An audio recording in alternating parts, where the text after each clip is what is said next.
Having heard about Jules' composition, the residents of the quarter were finally convinced of his madness. There have been suspicions about this for a long time. His empty gaze made one shiver, his rough guttural voice did not fit in with his puny appearance, the pallor of his skin scared off children, and the skin itself hung on him as if inanimate. He hated sunlight, and his desires were generally perceived by others as wildness. Jules wanted to be a vampire. Then everyone started talking about the fact that he was born on the night when the wind uprooted the trees, that he was born with 3 teeth, that he grabbed his mother's breast with his teeth and sucked blood with milk. It was said that after dark he cackled and barked in his crib, that he went in 2 months, that he had a habit of sitting staring at the moon. That's what people were talking about.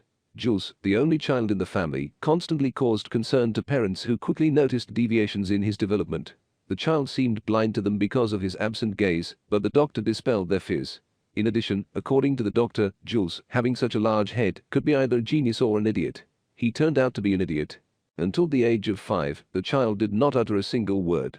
But one day, during dinner, he sat down at the table and pronounced the word death. The parents did not know whether to rejoice or grieve. In the end, they decided that Jules hardly understood the meaning of the word. But Jules understood. From that very moment, he began to absorb every word spoken to him, words on signs, words from magazines and books, as a result of which his vocabulary grew so much that others were amazed. But Jules not only memorized the words, but also invented his own. In fact, the words he invented consisted of several words fused together and denoted what Jules felt but could not express in ordinary words. When the other children were playing outside, Jules usually sat on the porch of the house. He was sitting on the porch, staring at the sidewalk and coming up with words. Until the age of 12, Jules didn't really cause anyone any trouble. But, of course, it was not without them. Once he was caught in the park at the moment when he was undressing Olivia Jones. Another time he was found dissecting a kitten on his own bed. But years passed between these scandalous incidents, and they were forgotten.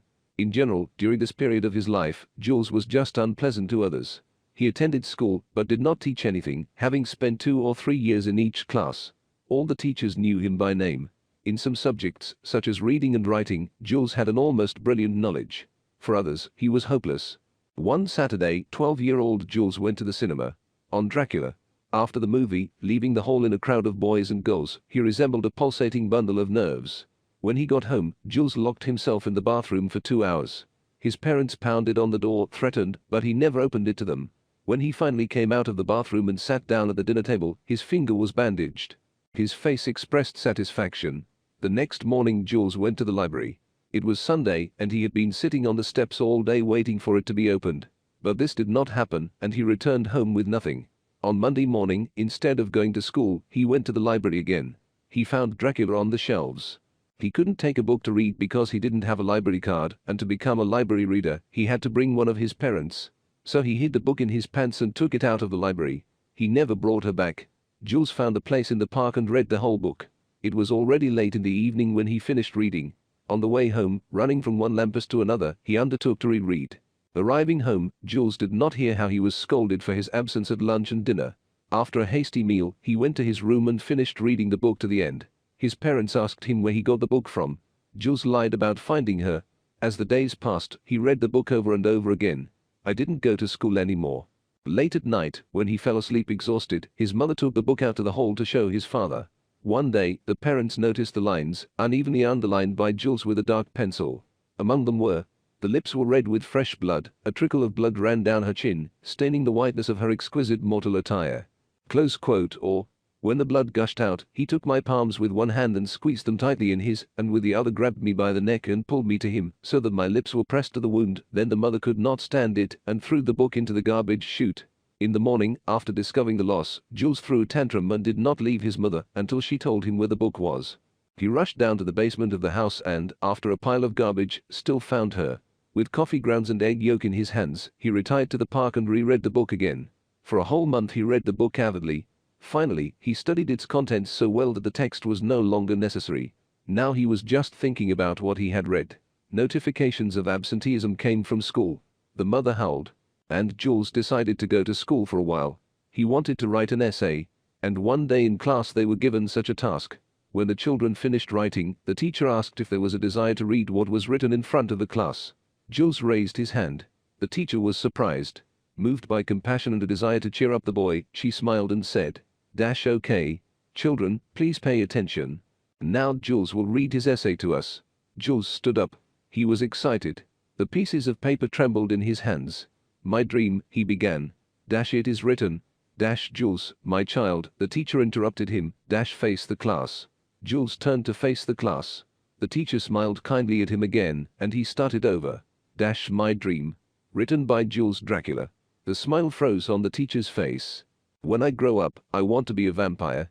The smile abruptly left the teacher's face. His eyes bulged out of their sockets. I want to live forever and get even with everyone and make all the girls vampires. I want the smell of death to come from me. Jules. I want my breath to smell unpleasantly of dead earth and skeletons and coffins dear to my heart. The teacher shuddered and nervously drummed her fingers on the green folder. In disbelief, she glanced at the children. They opened their mouths. Someone was giggling. But not the girls. I want to be completely cold, to have rotting flesh with someone else's blood in my veins. Plenty, kh. The teacher choked. That's enough, Jules. Finally she said.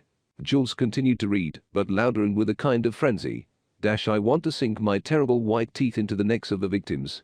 I want them to pass like a razor through the flesh to the veins. Jules read fiercely. The teacher jumped to her feet. The children were trembling. No one was giggling anymore. Then I want to pull my teeth out of the victim's body and the blood will flow into my mouth and warm my throat, and... The teacher grabbed his arm. Jules broke free and ran into a corner, hiding behind a stool. From there he shouted. And blood will drip from my tongue and lips onto the victim's throat. I want to drink girl's blood. The teacher rushed to him and pulled him out of the corner. Jules clung to her with his hands, and while he was being dragged to the principal's office, he did not stop screaming. This is my dream. This is my dream. This is my dream. It was scary. At home, his parents locked Jules in his room and sat down to talk to the principal and the teacher. The voices of the latter sounded like at a funeral. That's how they talked about what happened. All over the block, the parents of the students were discussing this incident. At first, many of them did not believe what they heard, considering everything a childish invention. But then they reasoned like this. If their children are able to come up with such a thing, then they have a bad upbringing. It remained to believe. After this incident, the attitude of others towards Jules became openly unfriendly. He was shunned. As soon as he appeared on the street, parents drove their children home. All sorts of rumors and tall tales were spread about him. Notifications about absenteeism started coming from school again. Jules told his mother that he would not go to school anymore. And nothing could influence his decision. He gave up on the school. And when the homeroom teacher came to his house, he climbed onto the roof and hid there. A year has passed in vain. The boy spent whole days wandering the streets. He was looking for something, not knowing what it was. He was looking in the park. I searched in the trash bins. I searched everywhere. But I didn't find what I wanted. He didn't sleep much. Hardly spoke. And he constantly walked with downcast eyes. He had forgotten the words he had invented. And so, one day during his walks, he wandered into the zoo. When Jules saw the blood-sucking bat, it was as if he was electrocuted. His eyes widened and his darkish teeth gleamed dully in a satisfied smile. Now Jules came to the zoo every day and looked at the bat. He addressed her and called her Count, feeling in his heart that in reality it was a man who had changed his appearance. The idea of a second birth occurred to him. Jules stole another book from the library. It was all about wildlife. He found a page with a description of a blood-sucking bat and tore it out and threw the book away. Jules had memorized this page. He knew how a bat attacks its prey and injures it. How he drinks the victim's blood while resembling a kitten lapping up milk. How it moves on the flanks of folded wings and hind limbs, similar at this moment to a black furry spider. White feeds only on blood. Several months passed, and the boy still went to the zoo and looked at the bat, continuing to talk to her. She became the only consolation in his life, the only real symbol of his dreams.